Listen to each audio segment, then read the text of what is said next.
And we are back, everybody. Welcome to another episode of the Seven Figures or Bust podcast.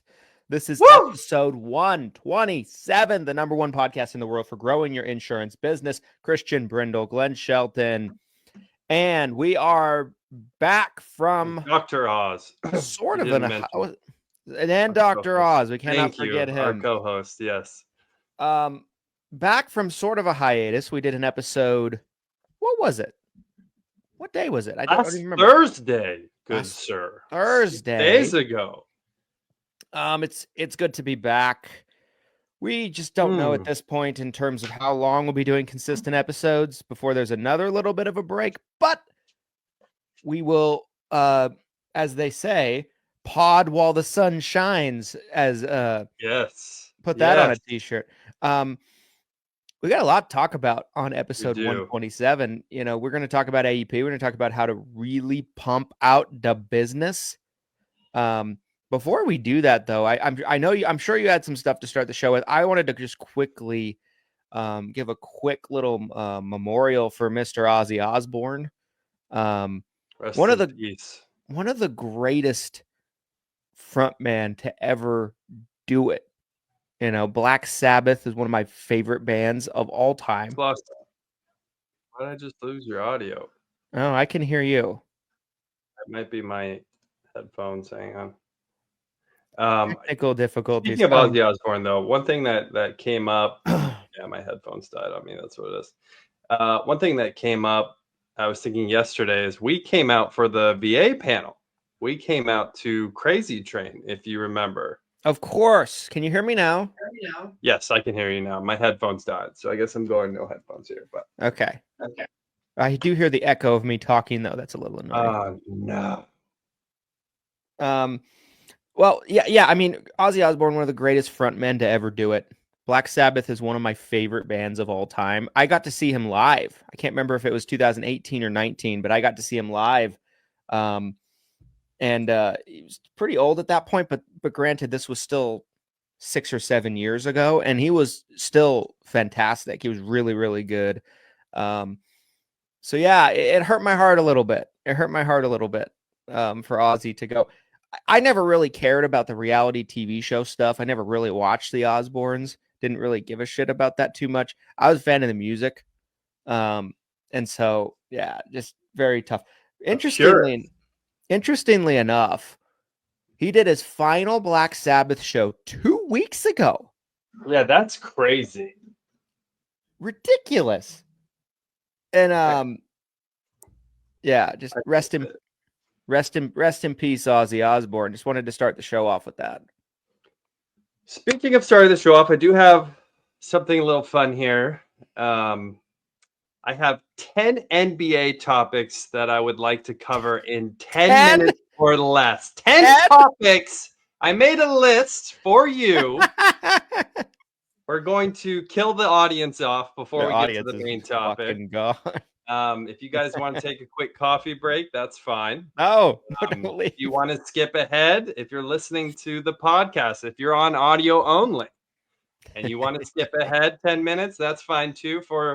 For those of you who are Hooper fans like us, I've got 10 quick topics to catch us back up to speed since this is only the second episode since Game 7 wrapped. So here we go. We're going to go fast. Lightning round. 10 minutes or less. Here we go. First one. WNBA players demand higher pay. Mr. Brown, triggered. You can't see his face right now, but he's triggered. I made my feelings perfectly clear on this. If you guys follow me, my personal Facebook page, I share my thoughts on a litany of different topics on my personal Facebook page. Scary place, you guys. People always confuse it for the Facebook group too. It's amazing to me how many people don't realize the difference between my personal Facebook page and the Facebook group. They'll be like, I thought this group was about insurance. And I'm like, this isn't the group. For one, but no, personal my thought on that is, lightning round, right? So yeah, fast. 2024, the WNBA lost $40 million. They're on pace to lose $50 million this year at the current trajectory. 2025, they've never turned a profit. 29 years as a league. Shut up. You have never made any money. make some money and then ask for a raise. Allegedly, since this has come up, allegedly, from what I've read, they are projected to turn a profit next year based on new TV deals where they're going to be getting an increased revenue from the games actually being televised on major networks. That's all fine and dandy, but my feelings are, why don't you actually pull that off first? Why don't we actually see a positive P&L that's not in the red before you go? You know what I'm saying? Like, yeah, and I agree. Here's the other thing. Pay Caitlin Clark more and just get rid of everyone else, and you would not be able to tell the difference. No one would notice. Not one person would notice if you got rid of every other person in that league and replaced them with college players or European players, and just keep her, pay her more, and get rid of all the rest of them. Because none of them like her anyway. None of them like her. True. And then no one cares about them. Jordan of the WNBA. Another WNBA topic here: expansion teams. Supposedly, so there were 3 announced. So Portland Fire is coming back. So Portland's getting a WNBA team. There were 2 others I don't have in front of me that already got announced, and then supposedly they're looking at another 3 next year. So clearly, if the NBA is investing all of this money into the WNBA, someone must see something.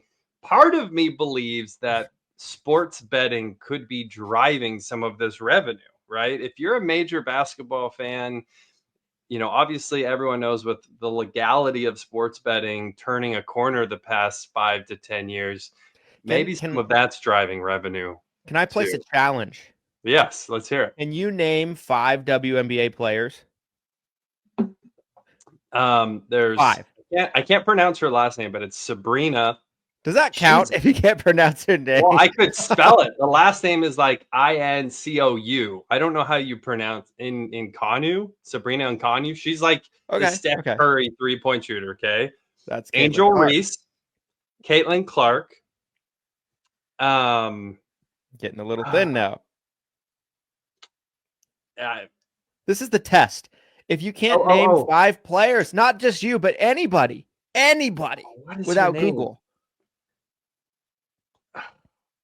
that tells you that tells me everything I need to know about the WNBA. You know what? I would say 99.999% of the population can't name 5 players. There's this one girl that I should know. There's this one Seattle. She's on Seattle's team. I just let the whole WNBA down. I'm sorry. Can you name 5 teams? Seattle Storm, the Phoenix Mercury, the Indiana Fever, the There you go. Relevancy test for the Chicago Sky and the New York Liberty. Boom! 5 teams. Okay. I'm back. But how hard was that? It's a bit of a struggle. Do that test with any other sports league, and it would be easy. Much easier. Okay, we got to keep going. We took way too long on those first 2. Chris Paul reunites with the Clippers for season 21. Thoughts on that? Chris Paul's old. He's 41, I think. That being said, I think he can act as a serviceable backup point guard. Did I lose you? For a second. I'm back. I don't know what happened there. Okay. Chris Paul's is 41 years old. He's old. He acts as a very good backup point guard at this point. He's too old to just be a starter. That team is so old. They signed Bradley Beal. I don't know if that was on your list, but between, Harden, Kawhi, Bradley Beal, Chris Paul, Nick Batum, all of them are like 35 and up, 34 and up. Yeah. I don't think it's a needle mover for them necessarily. I think they're a playoff team. probably get bounced in the first round again. Kawhi won't play. He'll get hurt. The talent on paper is insane. But my first thought looking at that lineup is there's no way they stay healthy this season. There's no way that half that roster isn't sitting on the bench for one reason or another. Absolutely. And Phoenix paid Bradley Beal a lot of money to go away. That tells you something. He was horrific in Phoenix. Yeah, he's done. He's done. He'll score 12 to 15 points a game, play half the games. He'll have a couple 30-point games and try to hang his hat on him when other star players are out. So next, speaking of reunions, Lillard re-signs with the Portland Trailblazers, hometown hero here in Oregon. Thoughts on that reunion? I found that very interesting. Shout out to Dame, because between what he's being paid from Milwaukee to now this new deal with Portland, he's going to make so much money over the next. He's not playing. That's the crazy part. He got to come home to his family. He's got all these family friends. I mean, everyone worships him here locally. We don't have any sports teams here, you guys. Dame owns Oregon, basically. Yeah. And he's going to get paid something like $70 million between both of these deals. Yeah, to rehab his leg. Like, he's this is insane. He's likely going to miss the vast majority, if not the entire season. This upcoming season, he's not going to play. When he does come back, he's older. I think when he does come back, he'll be like 36 or 37, something like that. So he's not. I wouldn't expect him to be what he was.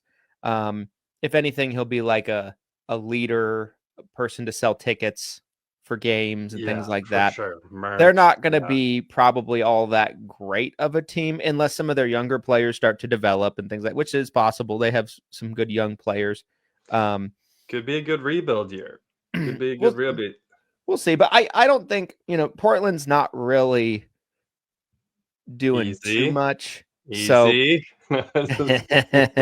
I don't think it's a bad move for them. If you look at what he's actually being paid, it's not crazy. No, it's not.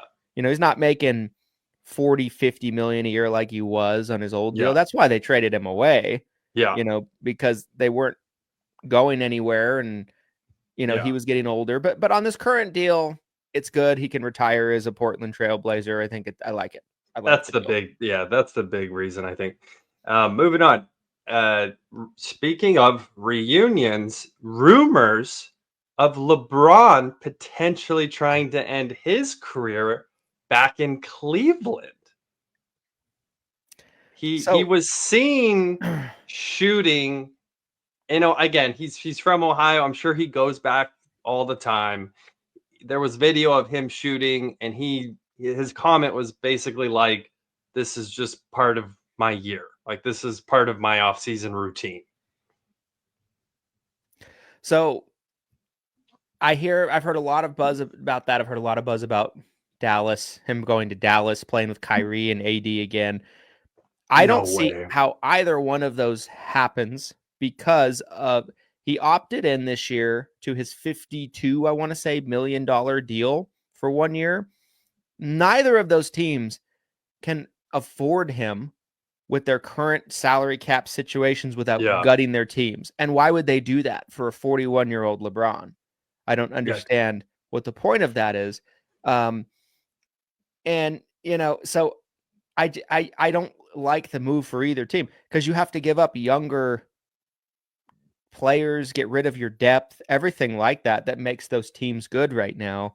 I don't think there's legs to the story.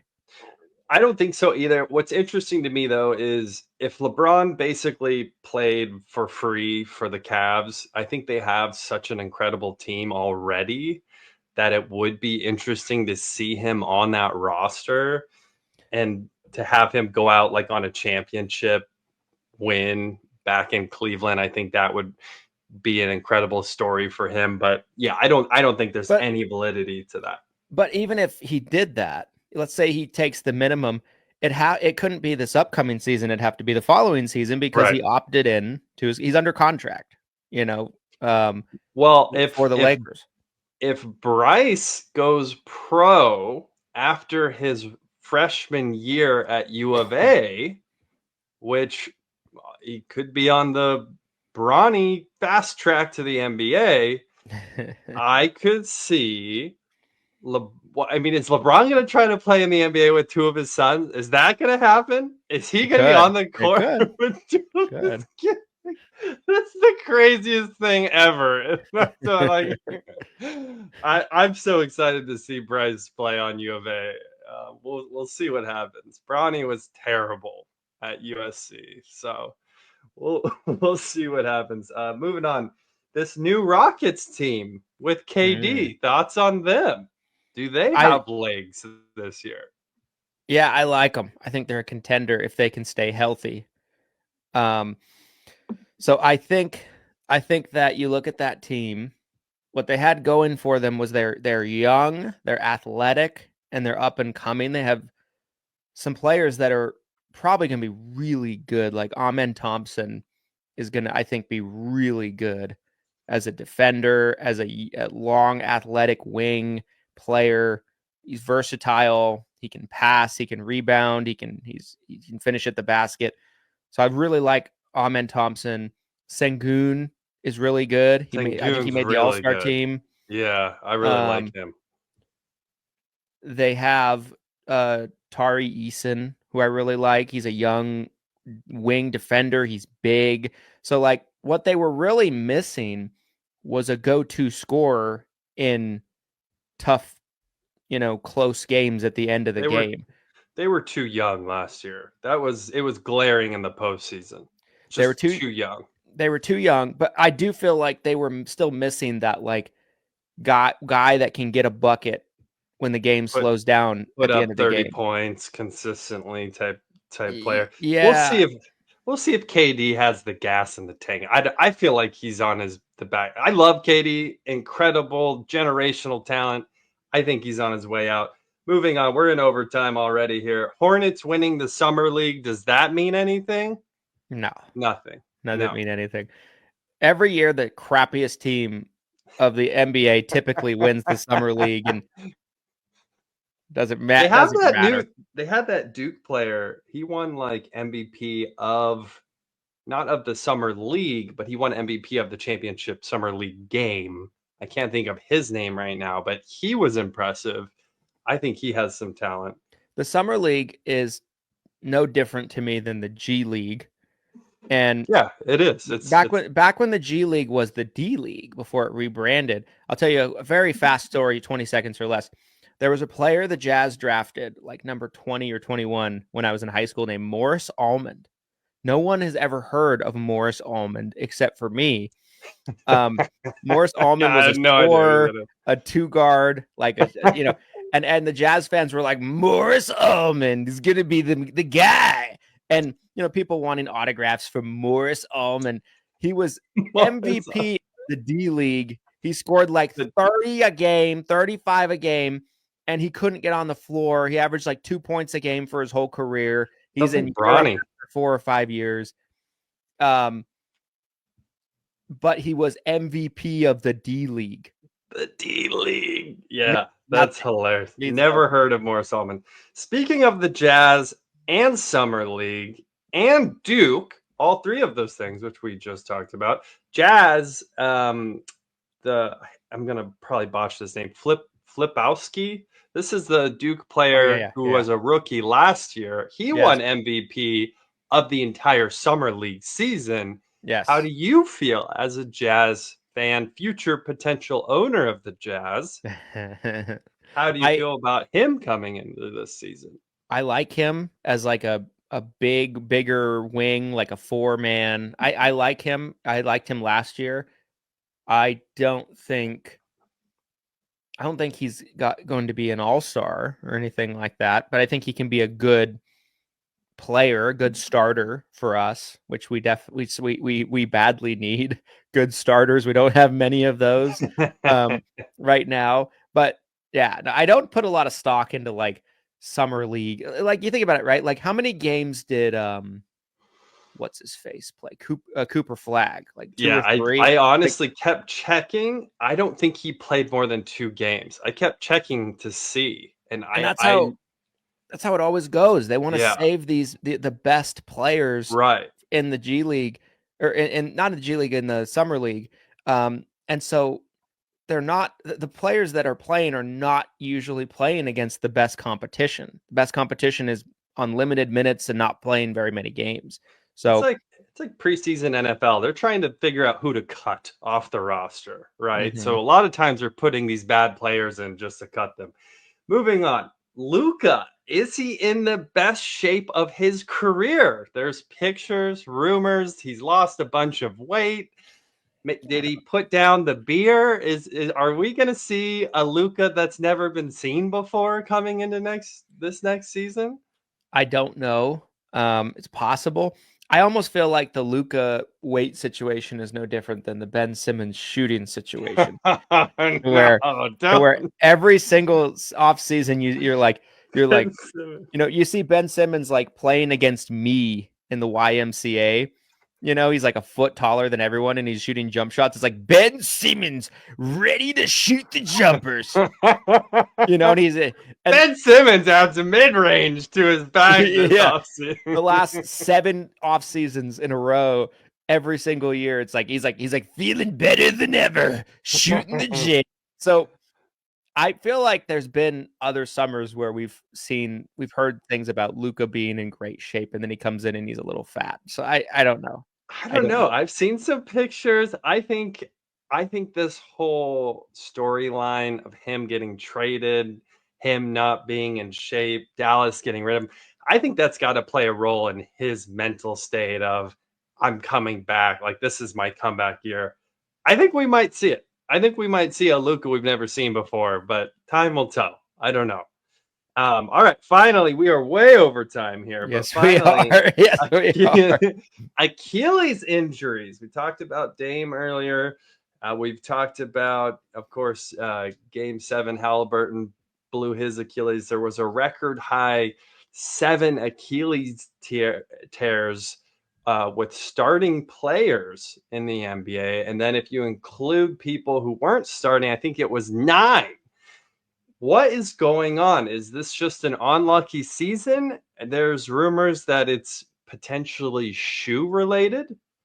What do you think happened this last season with these Achilles tears?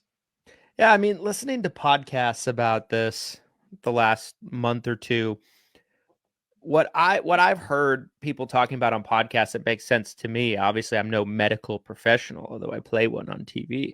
Um, but the Achilles injury historically in the past was usually like an older player's injury. You didn't usually see like younger guys like Halliburton, like 25 years old, 24 years old, getting that True. injury. Jason Tatum, 27, 28 years Yes. old, getting that injury. Kevin Durant got it in Golden State in the finals against Toronto, right? He was at the time probably 28, something like that, years ago. So you're seeing a lot more players. I feel like what I've heard that makes sense to me is that the game is faster pace. So it's not as slow pace. They're running up and down the courts more. There's more wear and tear in their bodies. They're practicing all the time. They're playing all the time. And it just might be too much.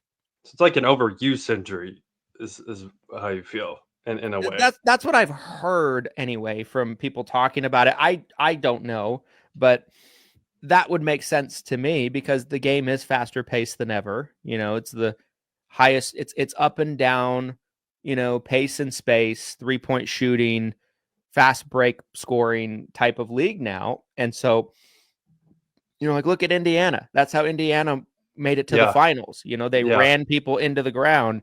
And so, yeah, I mean, that would make sense to me, Yeah, I think a lot of it was calf strains. A lot of times you'd see them list them as a calf strain, and then all of a sudden 2 games, 3 games, 5 games later, they're blowing out their Achilles. So part of me does wonder if, they're pushing their bodies past. There's always this thing too where I wonder behind the scenes, and obviously we know what the finals with Halliburton. I think in a normal situation, he probably wouldn't have played, but being that it was the finals, he was playing through the injury. But how often behind the scenes, are they telling these players, you're fine, get out there? Or are the players being like, I don't care what you say, I'm going to go play? I'm always curious, what's really happening there. I think there's a lot of that going on, especially when you get deep into the playoffs like that. Like, that's what happened with Durant. Durant came back early in Golden State against Toronto from his injury, and he probably wasn't ready, and then he tore his Achilles in his first game back.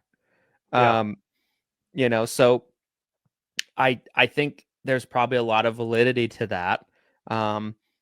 Look at this it's not the same situation, not the same injury, but like you look at Isaiah Thomas, little Isaiah Thomas for Boston all those years ago. He had a hip injury and he played through it and was heroic, by the way. He had a 50-point playoff game against the Wizards. He was just awesome that year, but he aggravated the injury and it was basically career ending. He was never the same ever again. So I think there's a lot of that happens. We're took almost twice as long as I tried to budget for that, but we got through it. A little fun intro topic again. Apologies, audience. Yes. But wanted to catch up on some spicy NBA news since the last few weeks here. Yes. Let's shift gears into this episode's sponsor. Episode 127, you guys, is brought to you by Lead Heroes. Right now, until tomorrow night. So it's the 23rd at the time of recording this. Tomorrow is July 24th. So till the end of the day, to end of the night, essentially, tomorrow night, the 24th, Lead Hero leads are significantly discounted, right? Roughly around 50% discounts, right? You can get exclusive Medicare supplement, final expense leads for $19 a pop. You can get exclusive T65 leads for $28. Do I have that right? $28 a pop? $29. You were $1 off, sir. Excuse me. Misspoke. $29 a pop. Minimum order of 30, I want to say. Yes. Leads. These are great, fantastic prices. You're talking about real-time exclusive leads. Am I out of line saying double verified? I feel like that statement's gotten a little criticism, but I feel like it is accurate. I mean, the people opt in online. Our callers call them and get them to verbally opt in a second time, right? So they've opted in to be speaking with someone twice, essentially, two different ways. So that speaks to the intent of the lead and the quality of the lead. They'll answer the phone because they answered the phone for us in the last couple of hours, 12 hours, whatever it is. So Lead Hero leads. What am I missing? What do we need to add to that? We are already seeing, yesterday we took on a couple, at least one, potentially two orders coming in for AEP. So we are just around the corner from filling up for pre-AEP, getting geared up for that. So this is most likely going to be one of our final discounts before we really get into AEP and the marketing for AEP. So I would not sleep on this. I would not wait. If you are trying to continue to stay busy during the off season here, before we actually get to AEP, this is going to be one of the best ways to fill your pipeline, get in front of as many prospects as possible. Final expense, Medicare supplement, turning 65. Head over to leadheroes.com right meow. LEADHEROES, leadheroes.com. I don't understand the criticism on the double verify thing. And I remember this conversation previously. Was the idea that we were having like multiple phone calls? Like multiple people were to? I still don't understand it. I was so confused by that. But I don't feel like it's an unfair statement. It's by definition. Twice. They opt in twice. Yes. Twice equals double.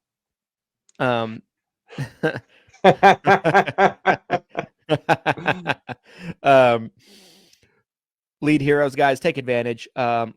Mr. Lester, the MVP, Lester, has dropped a link down in the chat on the live stream. If you guys want to take advantage of that, make sure to head over to leadheroes.com right now. Yes. Okay, let's shift gears. I'll mention two really fast. So I did yesterday. There was a comment in the group. Someone asked, "What is Lead Heroes?" Which I did a 10-minute live this morning on my way to the pool.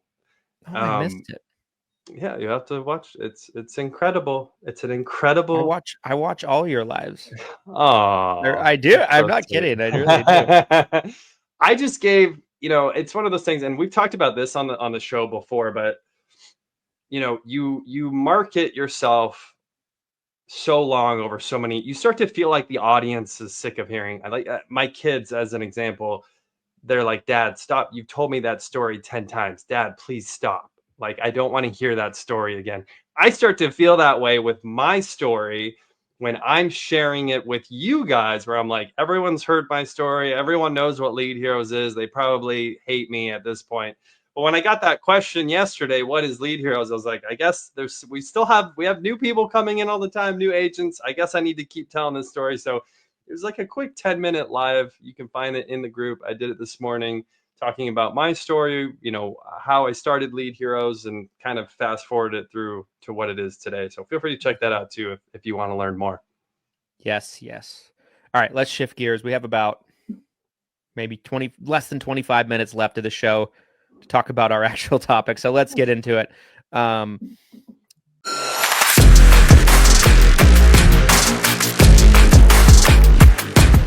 This episode of the Seven Figures or Bust podcast is brought to you by Everything Senior Insurance. Guys, if you're looking for an FMO in 2025 to be a partner with you and really support the overall growth of your business, Everything Senior Insurance is the one-stop shop to allow you to get plugged in with great resources. Whether it's ACA contracts you're looking for, whether it's Medicare contracts you're looking for, whether it's final expense and life contracts that you're looking for, Everything Senior Insurance has got you covered. We provide a free CRM in seven-figure CRM to all of our agents that meet the proper requirements on their contracting and have enough contracts with us.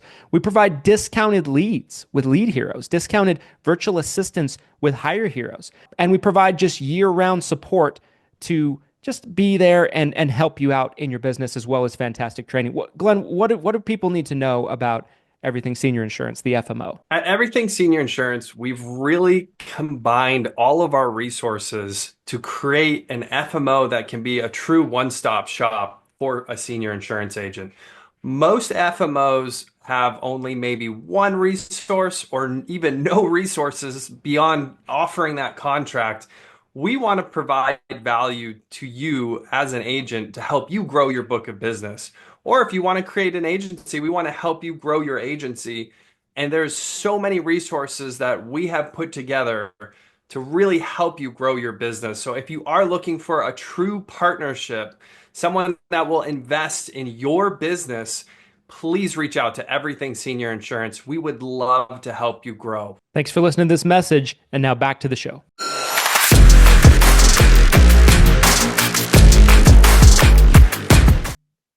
AEP. Okay, that how do annual enrollment period. Annual enrollment period, October 15th through December 7th. How do you write hundreds of applications, right? We're talking about, what is it, 6.5, 7.5 weeks? I can't remember the actual time frame, something like that. How do you produce 200, 300, 400, 500 new applications during this period of time? What is your first thought when that question floats out there? So, the first thing I would do, you guys, I would pull up Google Maps and I would look for the best Walmart location that is nearest you, where you can set a table up inside that Walmart. The apps will just pile up on your table. You go, you set up the table.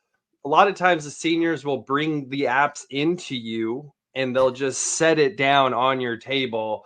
and then you can just basically verify the information, get signatures, and get 2, 3, 4, 500 apps, 1,000 apps. That's how I would crush this AEP. I'm obviously being satirical here. We've destroyed Walmart on the show many times. Yes. You know, and this is something we've also talked about, but you take, in my opinion, if you really want to execute on a goal of, say, 200, let's say you wanted to do 200 apps this AEP, I think you have to do the backwards math on how many days are you going to be working and how many apps per day would you have to average to hit that goal, whether your goal is 100, 200, 300, whatever your goal is. So I feel like every time we do this, we estimate 63, 67 working days during a traditional AEP period. Let's say you're working 6 days a week. 6 days a week over, I don't know, I feel like I have to do the actual math here now. If I give any, do you want to start from October 1st for this or October 15th? Yeah, because I think depending on your situation, right? Like if you have an established book of business, you're probably, my advice usually is trying to start October 1st with your retention efforts with your clients, trying to get that done early if you can. I've shared in previous podcasts our process in terms of how you can do that, even with thousands of clients like us. But assuming, let's say you don't have a book of business, and I've said like AEPs like this one that's coming up, that's shaping up to be relatively explosive, disruptive, lot going on. It might be even more so than last year's. It's going to be a great opportunity if you don't have a book, because when people go through a lot of changes, they're more willing to shop typically. And so the long the long and short of it is you probably do want to start October 1st, but depending on your situation, maybe you can't start writing new business as much October 1st if you're working on retention efforts. But if you're new, you probably can't. But yeah, I mean, let's just say October 1st. So from October 1st, and again, estimating 6 days a week. So it's adding 8 to 48, so 54 days. So it's a 54-day stretch of trying to bang out as many policies as you possibly can, right? So again, let's say 200 is your goal, and we've got 54 days. That's about 3.7 apps per working day. So I think between holidays and obviously, some of the pre-AEP work, you can't actually write those apps yet. So let's round the number up and say when you're actually writing business, let's say your goal is to write 4 apps per day. If you're working 8 hours, that's about an app every 2 hours, right? So again, that's not unreasonable by any means. I think if you have a system in place where you've got prospects in a pipeline, again, shout out to Lead Heroes preset appointments. If you were to run, let's say you had a preset appointment scheduled every hour, right? And you understand that some might no-show you, some might reschedule you. You're working 8 hours, you schedule, 8 appointments in a day. And it's very reasonable that you could have an average of 4 apps per day. It's so it's really all about activity, right? I guess that's really the big circle here that I'm coming back around to is, if you want to write 200 apps this AEP, get ready to have an activity rate that's really high for those 54 days, right? That you're actually out there writing business. Yeah. I think that's That's exactly right. And the way I've always treated these kind of exercises is kind of in a few different steps, right? So you touched on this already, but do the math, right? How many apps do you have to do a week? How many days do you have? Figure all of that out, right? So like, let's say we're aiming for 200. Somebody mentioned in the comments, let's say you're basing it from the 15th of October to the 7th, that's 54 days. Sure. If you're not starting at the first, I would recommend starting at the first if you are able to. Doesn't mean you're taking apps, compliance police out there, you maniacs. But you're running appointments, right? You're like, you're meeting with people, you're doing sales calls and lining up applications to be written. Correct. But you've already done all the work on the 15th or beyond, right? Correct. That's how, you're looking at 10, 20, 25 apps or more on the 15th and the 16th, something like, those days are explosive because it's the accumulation of your work, Correct. right? Leading up to the 15th. But let's just say you're basing it off of 54 days. Okay.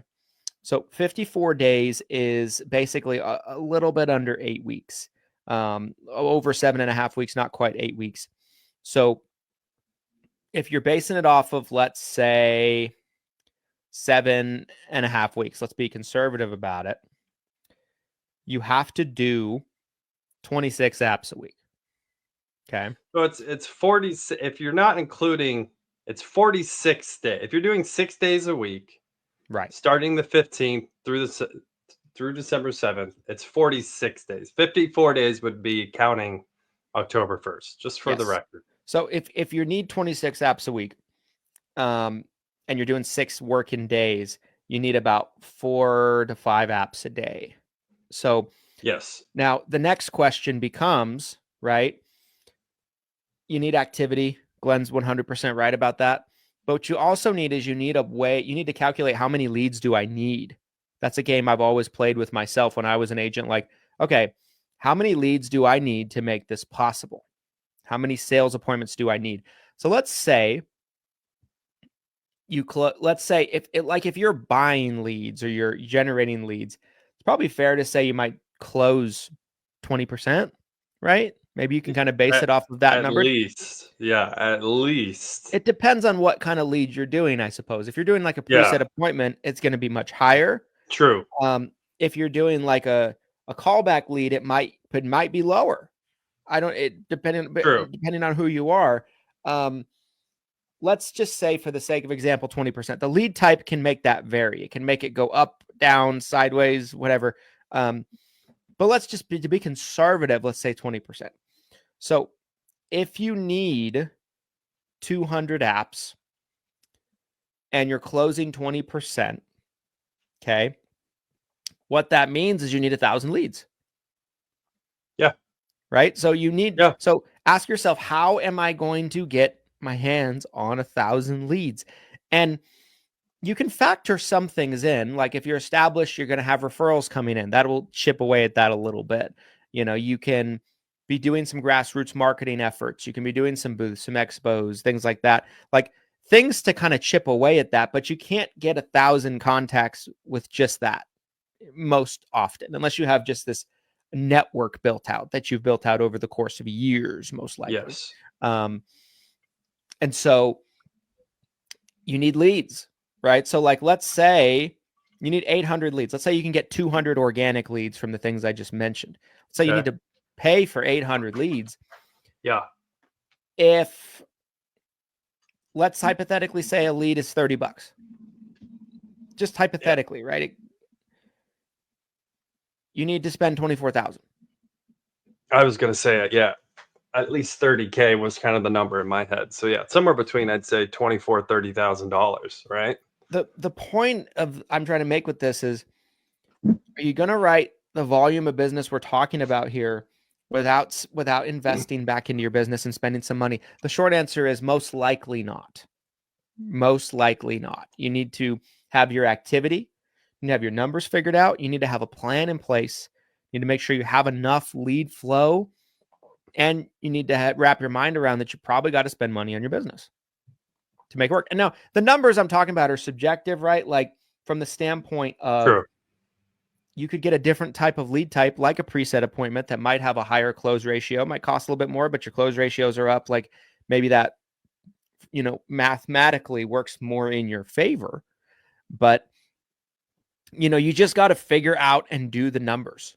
You need to know your numbers. You need to do your numbers. If you don't know what your close ratio is on average, you've not been doing a good job this whole year in terms of tracking and knowing what those numbers are. You have to know those numbers to really make a good calculation to figure all of this out, because it's a work ethic thing, it's an activity thing, but it's also a math equation that you got to figure out to know how much do I need to spend, how many leads do I need, how many apps a day do I need, and you just you see a plan unfold before your eyes as you really start to go through this and figure this out.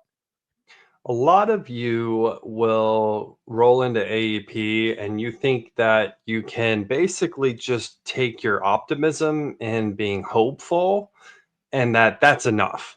That I know how to sell. I've been doing Medicare for 2 years now. I'm just going to sit at this booth.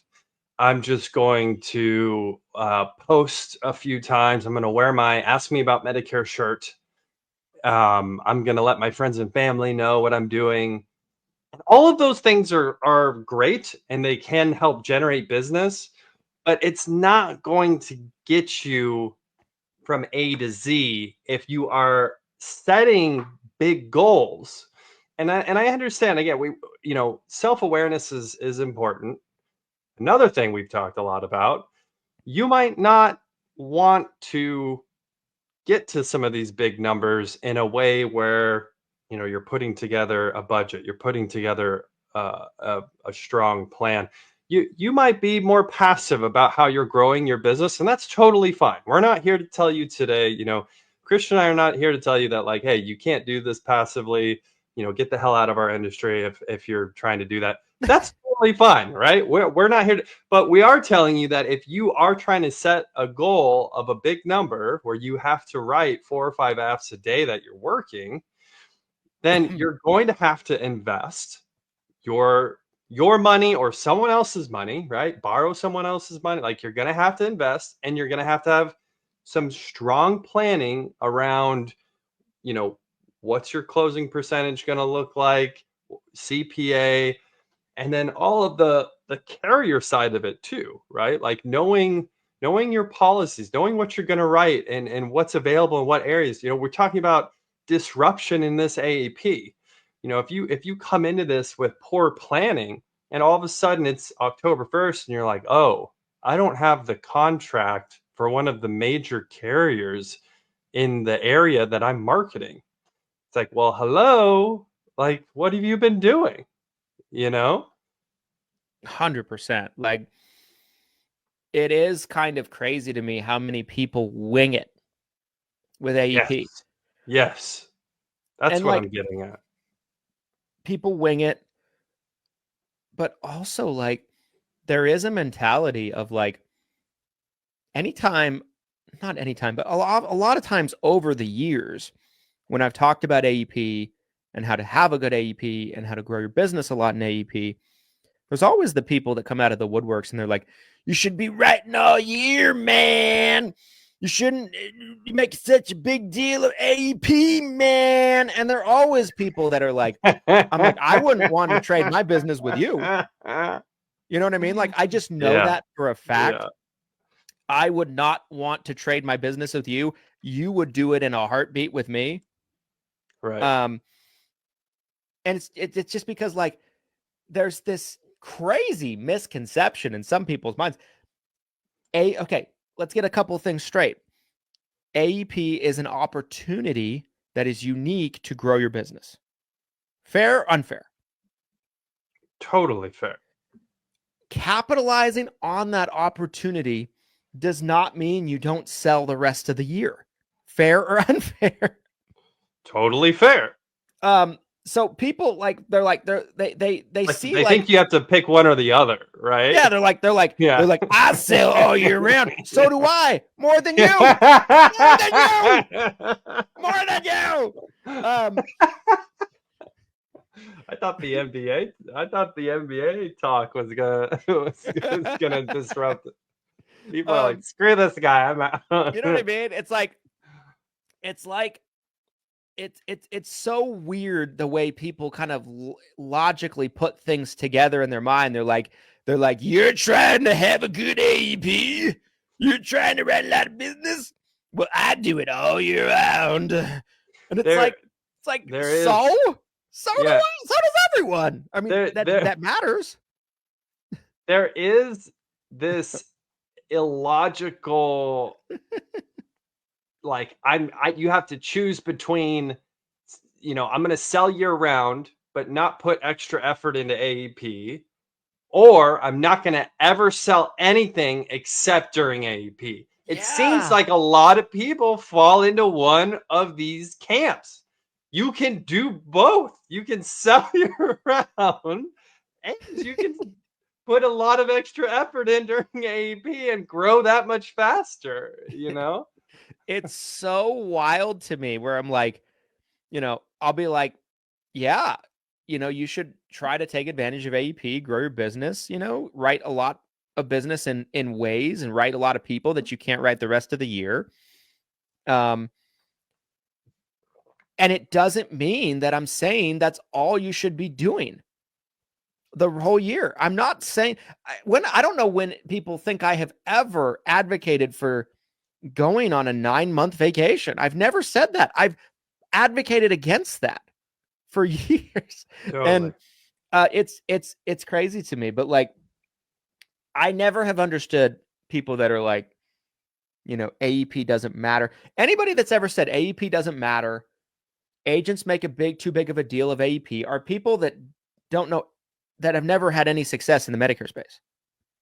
Or they did 1 year of like gunning for AEP and they were so stressed and burnt out about it that they want to take an opposite path and like soapbox against it because it's like a holier than thou type position of like, oh, I write all year. I don't need to worry about AEP. We'll see it. Well, I can already see the comments coming in this AEP where people are like, I'm just still writing T65.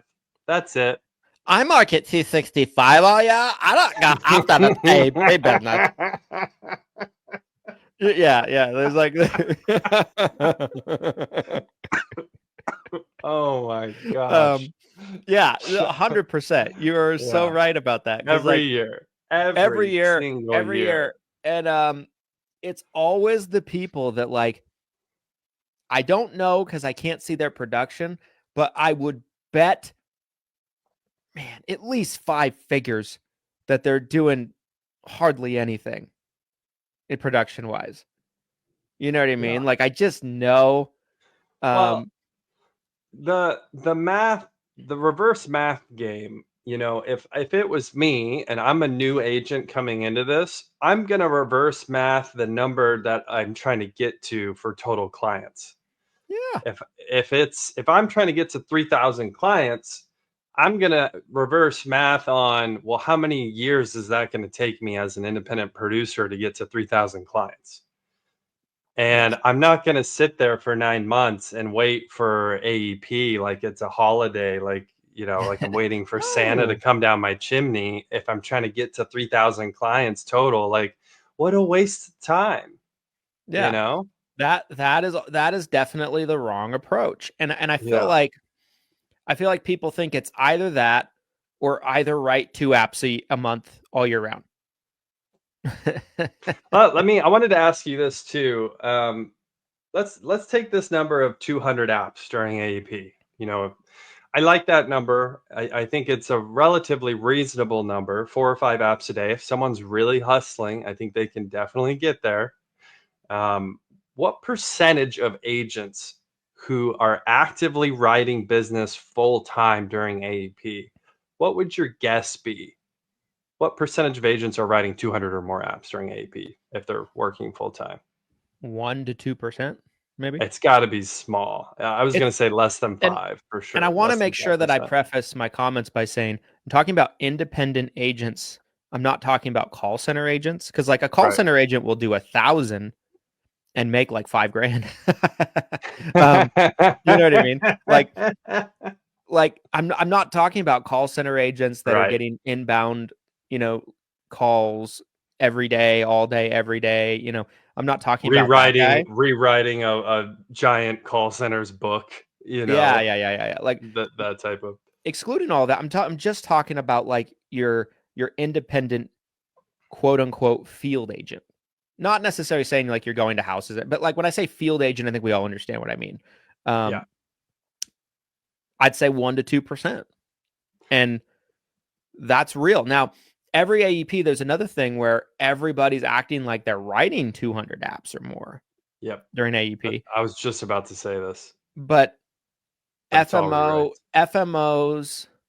FMO data, carrier data, pretty much all data. There is no data that rejects what I'm about to say, says that it's a very small number of people. So either some people are lying or they're just really, really, really, really loud, and there's a lot of people that are really, really, really, really quiet. I think it's probably the first. The key word in today's title of today's episode is new. Not how to write hundreds of apps this AEP. It's how to write hundreds of new apps, new business, new clients. It's really, really easy to roll 200 clients every AEP. There is an insane number of agents out there who love to brag about all the apps they're writing. And then 90% of what they're writing is just rewrites, which is, again, Christian talked about retention. At ESI internally, you guys, we're trying to wrap up all of our retention business in the first 2-3 weeks.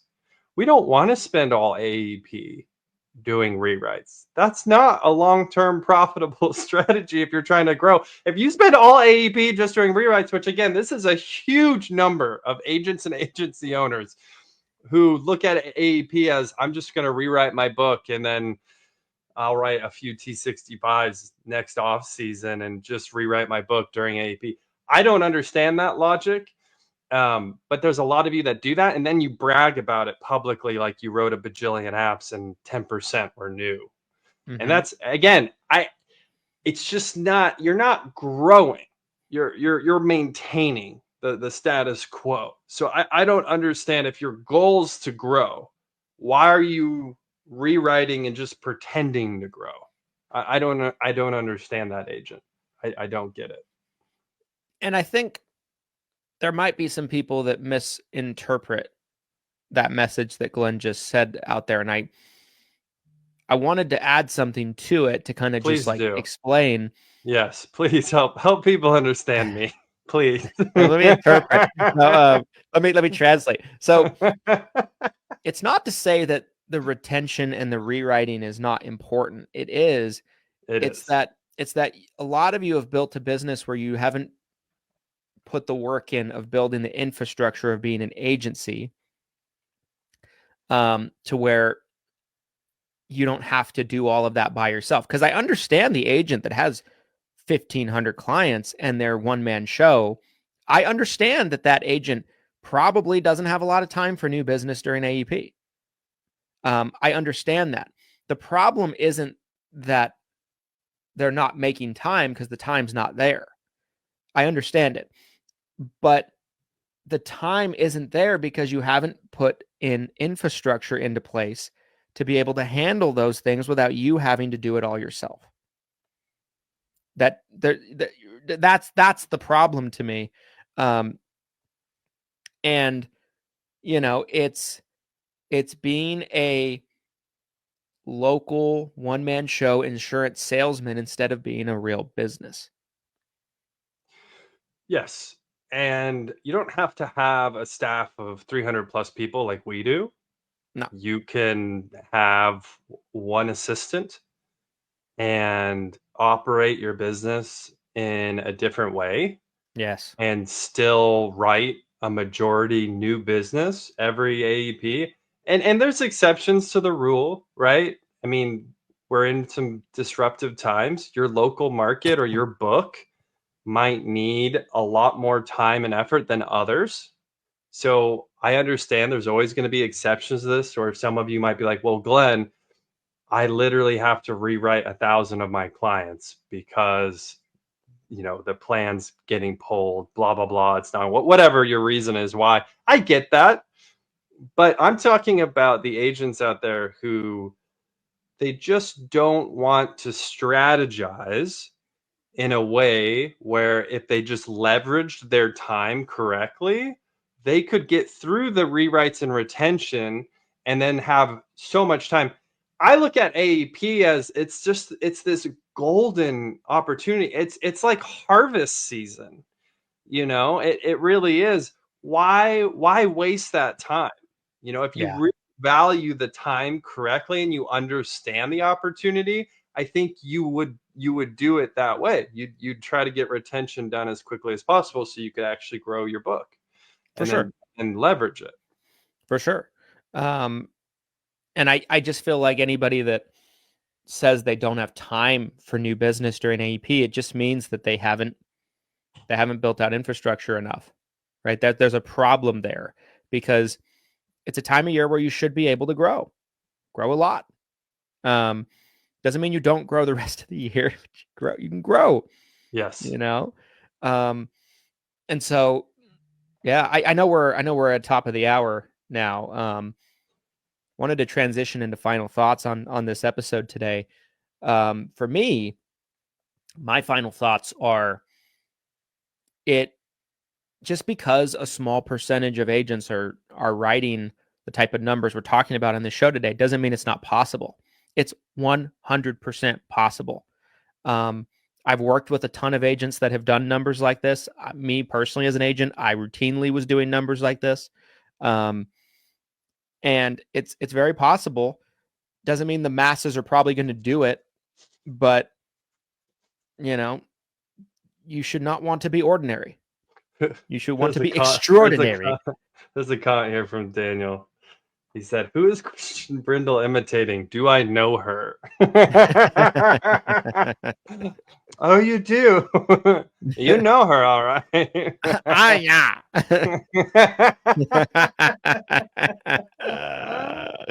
That's hilarious. Yeah. Oh my gosh. Another comment here. I do it all year. Sincerely, the guy that writes 30 apps per year. Yes. Yes. And another comment here from Daniel I want to mention too is I found it discouraging in the beginning when everyone portrayed they were writing hundreds of new apps every year. Guys, every year I've seen this happen since the beginning of time.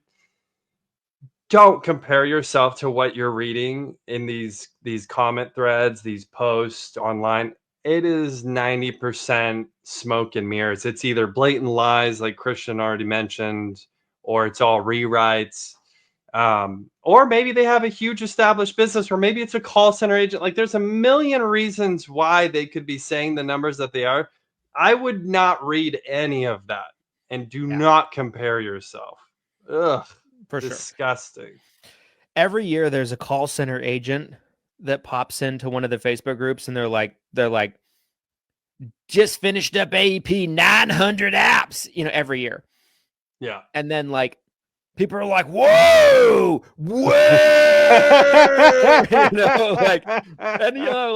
it's clearly a call center agent. Like I said, I'm like, congratulations. You made $3,000 to $5,000 or something like that for the entire season. Right. Congratulations. But the comment sections always go nuts. It'll happen this AEP. I'm calling it right now. Sure. It will happen. And and everyone in the comment sections will be like, oh, well, here we go. Whoa. Worship the king. He is now here. That's pretty impressive, bro. The irony, too, is those agents, when they try to transition to being independent agents, the failure rate is insanely high. you would think coming off of that type of writing ability that they would just crush, but it's a completely different ball game. When you're an independent agent, you're a business owner, you're an agency owner, you're doing it all yourself. You have to understand the marketing, you have to understand the technology. If you're, a dialer, CRM, you have to get all these pieces put together. You're not just sitting there at your computer getting, spoon-fed everything to you. So yeah, bottom line, do not compare yourself to what you're seeing online. But I'm sorry, I think I kind of cut off your final thoughts. All right, go? I'm not sure if you have anything else you just wanted to put a bow on it, right? I think it's very possible to do the type of numbers we're talking about, but you do need to do the math, make a plan, and make sure you have enough lead flow, and come ready to work. I think if you do all of that, the sky's the limit. So that's my final thoughts. I love it. I'm sure we'll talk more about this coming AEP over the next 2-3 months here for sure. No question about it. But my final thoughts, I think activity is the key to success here. There's kind of a specific of like what type of activity where you can get more granular on it, because not all activity is the same. Right. But the bottom line is that if you really want to hit some of these bigger goals, these bigger numbers, I think Christian hit it right on the head when he's saying probably 2% or less of agents are writing 200 apps during AEP. But that being said, there's no reason why you can't be a part of that 2%. And all it takes is a great plan, high activity rates, and most likely a financial investment, whether that's your money or someone else's money that you're borrowing.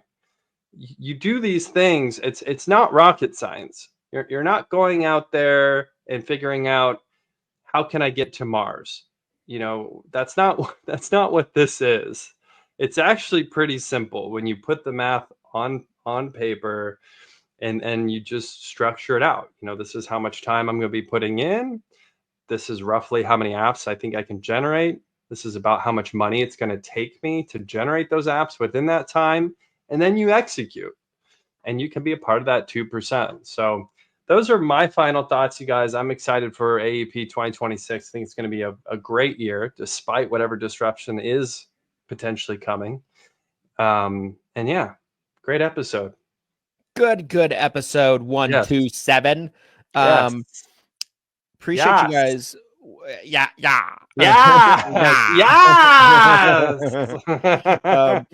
Appreciate you guys watching all the way to the end. Of course, you guys are awesome. No matter what platform you might be watching on, whether this was live or whether this was on the replay, we certainly appreciate your support. The platform of your choice, if it allows you to do so, give us a 5-star review, like, comment, subscribe. We appreciate the engagement. And until next time, everybody, that brings us to the end of this episode of the 7 Figures or Bust podcast. We'll see you on the next one. Here's to your massive success. And we'll be back. Thanks, everybody. Happy